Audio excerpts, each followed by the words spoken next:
Here we have the general form of a geometric sequence as discussed in the introduction.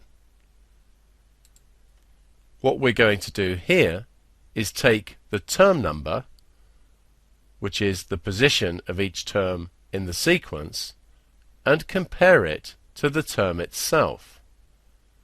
So we're going to take term numbers from 1 to 6.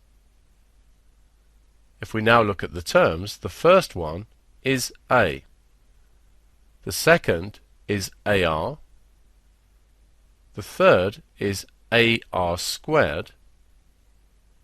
The fourth, AR cubed.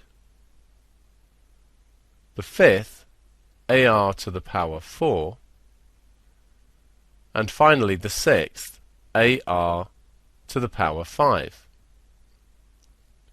If we now compare the term numbers to the terms, remembering of course that this is r to the 0 and r is r to the power 1, then we can see at each stage that the power of r is 1 less than the number of the term.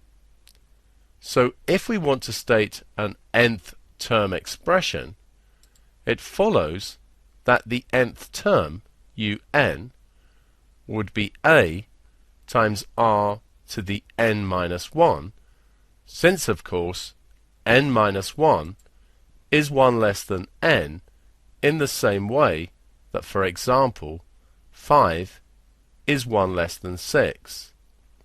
This is an important formula and can be used in solving many problems.